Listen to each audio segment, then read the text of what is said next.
Chodesh Tov ou Mevorach, nous sommes dans le mois de Iyar, et c'est un mois qui a dévoilé ses richesses, surtout dans le temps moderne dans lequel nous sommes, alors qu'il contenait ce potentiel depuis sa création, depuis la création du temps. Alors, on n'est pas prévu de parler du Chodesh Iyar, mais vous pouvez pas lancer une phrase comme ça sans expliquer un petit peu. Tout simplement, le mois de Iyar est un mois qui contient en lui une capacité intrinsèque, celui de dévoiler le royaume d'Israël, la royauté d'Israël, ce qu'on appelle la Malchut. Pourquoi? Tout simplement parce qu'il est dans le lien, c'est la colle entre le mois de Nissan, De la délivrance, lui a du précédé, et le mois de Sivan, le mois du don de la Torah. Alors, imaginez-vous que je suis en train de vous parler maintenant de 3 notions. Il y a la notion de la sortie d'Égypte, le mois précédent. Il y a la notion du don de la Torah, le mois suivant. Et au milieu, en réalité, c'est un point de colle qui va faire le lien entre ce qui est nationaliste, puisque c'est la sortie d'Égypte, c'est le degré national, politique, et le degré, entre guillemets, religieux du don de la Torah. Ça veut dire que le mois de Iyar est un mois nationaliste religieux, dans sa nature profonde. Ça veut dire le fait de d'abord se délivrer et ensuite devenir religieux, c'était prévu depuis toujours. En fait, on répète l'histoire en Israël. Pourquoi tout le monde se plaint? C'est un naturel. texte qu'il faut comprendre au premier degré, de toute façon. Derech Eretz Kadma la Torah. Le chemin vers la terre d'Israël a précédé le don de la Torah. C'est aussi simple que cela. On est sorti d'Égypte pour arriver sur la terre d'Israël. Et en chemin, on a reçu la Torah. Mais en réalité, l'idée première, c'était de rentrer sur la terre d'Israël pour réaliser ce que Dieu avait promis à Abraham. Je ferai de toi une grande nation. C'est-à-dire que le côté national d'Israël a précédé Un grand peuple. une grande nation et un grand peuple. Ah. Goy Gadol. Goy, c'est plus... Oui, c'est ça, tourner une peuple en nation. Ouais, C'est pareil, ouais. c'est un niveau politique. C'est ça que ça veut dire, une souveraineté sur la terre. Et donc on voit de facto que le côté de la nation a précédé le côté de la Torah. D'ailleurs, quand vous montez à la Torah, vous dites « Asher Bachar Banu Mikol Ha'amim » qui m'a choisi en tant que nation de toutes les nations, et seulement après, Venatan Lanu et Torah. C'est en tant que nation qu'il m'a donné la Torah. C'est pas la Torah qui m'a rendu une nation d'Israël, c'est parce que je suis une nation d'Israël dans mon essence que la Torah m'appartient. Alors justement, c'est super transition par rapport à Yom Ha'atzmaut. Dans 2-3 jours, d'abord on fête Yom HaZikaron en Israël avant Yom Ha'atzmaut. Moi, j'ai toujours eu une difficulté à passer d'un état de tristesse, de souvenir, de ce monde-là de souvenirs. C'est comme si on faisait Yom HaShoah et juste après on faisait la fête par rapport à Yom Ha'atzmaut. C'est très compliqué quand même. La structure du monde est faite comme ça. Quand Dieu crée le monde, il dit Vayehi Erev, Vayehi Boker. Yom Echad. Il fait un soir, pas seulement au niveau du temps, mais tout ce que représente le soir, la nuit, la torpeur, l'angoisse, l'exil, est comparé à la nuit, chez nos sages. Vayehi Boker, et immédiatement après, collé, c'est le matin, c'est la Géoula, c'est la libération. Ça veut dire que dans la structure même du monde, on commence par le noir pour aller vers la lumière. Et donc c'est quelque chose d'extraordinaire, au contraire, qui nous prouve qu'on n'oublie jamais en fait l'état dans lequel nous étions pour se hisser vers la lumière divine. Alors, Yom Ha'atzmaut, c'est une fête religieuse, entre guillemets, ou c'est une fête nationale? Alors j'ai répondu à la question. Il n'y a aucune fête dans le calendrier d'Israël qui soit une fête religieuse. Ça n'existe pas. Toutes les fêtes sont relatives à la nation d'Israël en tant que telle. Pessah, nous sommes devenus une nation. Shavuot, c'est la nation qui a reçu la Torah. Sukkot, c'est la nation d'Israël en chemin pour son pays. Ça veut dire que le côté religieux n'est pas déconnecté du côté de la nation. C'est la nation qui fait des actes divins qu'on appelle la religion. En réalité, c'est une nation divine. C'est une nation qui a reçu un message et un rôle à jouer dans l'histoire qui lui permet d'abord d'être cette nation-là porteuse du message divin. Et donc les choses sont en ordre. Il y a quand même une majorité. Alors, moi, par rapport au Hallel, par exemple, qui est une grande question qui revient toutes les années, comment ça se fait qu'une majorité de gens qui vivent en Israël et qui sont religieux, et je mets des guillemets encore une fois, ne veulent pas reconnaître la main d'Hachem dans cette délivrance-là? Il y a un problème de vision des choses. Je dirais de lunettes qui ne sont pas adaptées à ce que nous vivons. D'ailleurs, c'est pour ça qu'on demande à chaque Amida, Vetechezena ainenu beshuvcha letzion verachamim, Kadosh Baruch Hu, donne-nous des yeux pour voir quand tu feras ce retour-là. Pourquoi? Il y a plusieurs raisons. Une des raisons, c'est qu'on a l'impression que la Torah est une religion. Deuxième raison, c'est qu'on a l'impression que je sais mieux que l'Éternel lui-même comment opérer sa libération. Et donc, les chemins qu'il aura choisis, lui, ne me conviennent pas parce que quelqu'un m'a dit que ce n'était pas comme ça. Il faut comprendre que ce n'est pas sérieux comme étude.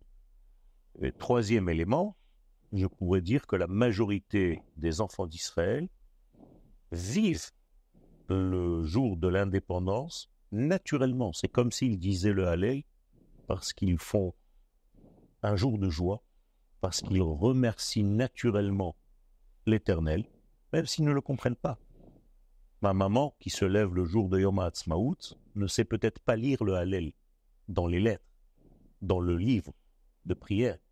Mais le fait de remercier Akadosh Baruch Hu naturellement, c'est un Hallel. Et donc je pense que la majorité du peuple d'Israël fête cette journée justement pour remercier l'Éternel d'avoir donné tout ça. Les gens qui commencent à rentrer dans des chemins, entre guillemets, compliqués, complexes, c'est tout simplement parce que le merci n'est pas un merci complet.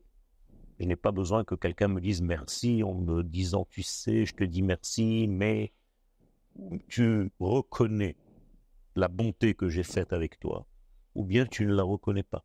Ne me dis pas des demi-merci, ça n'existe pas. Alors, ou tu me dis merci avec une bouche pleine, ouverte et un sourire, ou bien reste. Alors, on a décidé en Israël, alors déjà, il faut comprendre pour nos spectateurs qui n'ont jamais vécu Yom HaAtzmaut en Israël, que c'est une fête en dehors du temps. D'un coup, tout le peuple d'Israël va dans les jardins et on fait tous des barbecues. Il y a c'est quand même bizarre, parce qu'on a fait des fêtes en France, etc., le juillet, mai, etc., mais on n'est jamais arrivé à tous à se dire, bon, on fait un barbecue ce jour-là. Je pense que c'est intuitif. C'est ce qu'on faisait à l'époque en apportant un sacrifice de remerciement à Dieu. Donc aujourd'hui, manger un steak avec la famille, c'est une forme de dire merci, une forme de remerciement à Dieu en faisant un sacrifice de remerciement pour cette extraordinaire, j'allais dire, point de l'histoire. C'est essentiel dans l'histoire. Le retour d'Israël sur sa terre pour fonder un État, c'est quelque chose d'inouï. C'est quelque chose qui n'était même pas dans le rêve, qui pendant 2000 ans n'existait pas. C'est-à-dire le jour où ça se passe, où Israël revient sur sa terre, et non seulement revient sur sa terre, mais fonde un État d'Israël, une souveraineté, je pense que c'est la plus grande des choses depuis la sortie d'Égypte. D'ailleurs, on dit que c'est dans toutes les fêtes que le peuple juif fête, c'est la fête qui est le plus fêtée par tous les juifs. Tout à fait, parce que c'est naturel. C'est naturel de fêter ce retour. Et je pense que la sortie d'Égypte et la libération d'Israël, ça va ensemble. C'est comme si la boucle était fermée. On est sorti d'Égypte pour ça. Alors ça a pris quelques milliers d'années pour que ce soit réellement un État comme aujourd'hui. Il y a eu des moments dans l'histoire, mais ce n'était pas comme aujourd'hui où la majorité du peuple d'Israël est sur sa terre. Et Baruch Hashem, nous avons une infrastructure, nous avons une économie, nous avons une armée. Tout ce système-là, c'est ce qu'on appelle, dans le langage de nos sages, un royaume. Il y a des voix qui s'élèvent cette année en disant que cette fête de Yom HaAtzmaut devrait être réduite, qu'il ne devrait pas y avoir de cérémonie, etc., parce qu'on est en guerre, parce qu'on a des soldats, énormément de soldats qui sont tombés depuis le 7 octobre. Qu'est-ce que vous en pensez? Je pense qu'il y a une retenue par rapport à ce qui se passe. C'est vrai que c'est difficile de faire la fête en sachant qu'il y a des kidnappés, des morts et des gens. Mais c'est comme si on me disait ne donne pas à manger au bébé parce que ce jour-là, il a fait ses besoins. Parce que c'est qui pour? On ne donne pas à manger au bébé parce que c'est qui? Alors, il y a quelque chose à différencier. On ne peut pas remettre en question l'établissement de l'État d'Israël, le retour d'Israël sur sa terre et l'État, avec les événements qui se passent. Ça veut dire que nous sommes conscients qu'il y a des difficultés en chemin. Ce n'est pas pour autant que ça remet en question le fait qu'il y a un miracle de ce retour d'Israël sur sa terre. Donc on ne peut pas mélanger les choses. C'est comme si on disait aujourd'hui, cette année, je ne fête pas Yom HaAtzmaut parce qu'il s'est passé tel et tel événement. Il y en a qui disent ça aujourd'hui, hein. C'est pas vraiment. Ça ne veut pas, ça ne tient pas debout. Ça ne tient pas debout. Ces mêmes personnes, est-ce qu'elles ont fêté Pessah? Est-ce qu'elles ont fêté quelque chose? Alors, il y a des éléments. Est-ce qu'elles sortent? Est-ce qu'elles vont au restaurant? Ou alors elles ne font plus rien?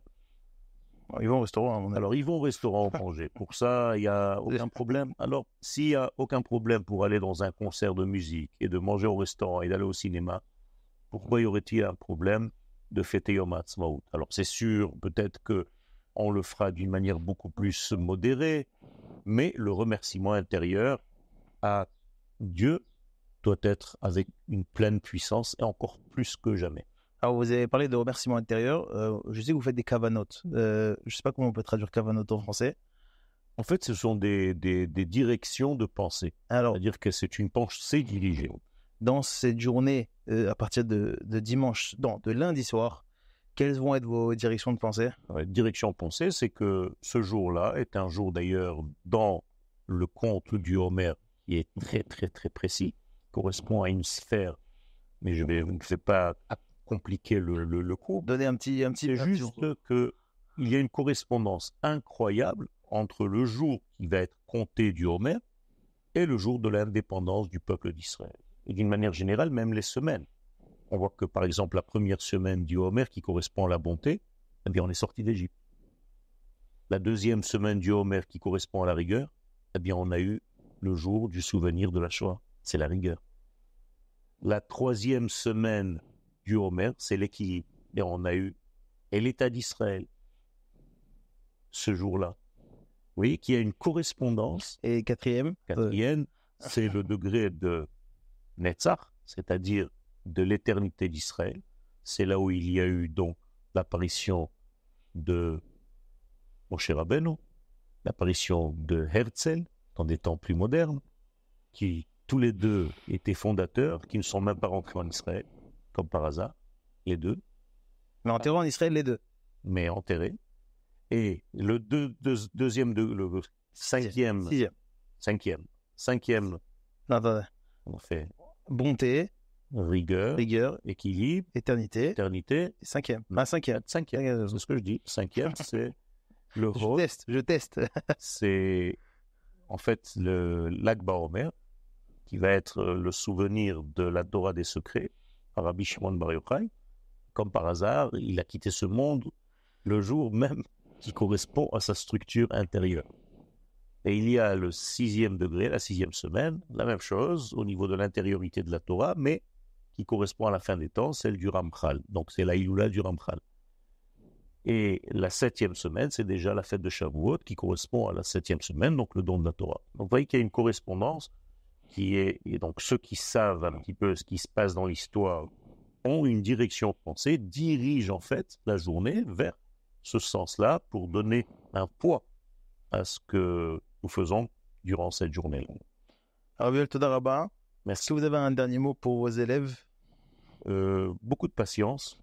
La Torah qui correspond à la fin des temps est une Torah qui est très profonde, mais c'est une Torah de vie.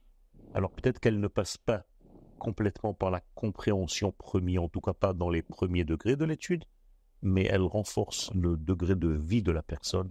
Elle lui donne beaucoup plus de vitalité. Ça, c'est la chose la plus importante. Toda Rabba. Voilà.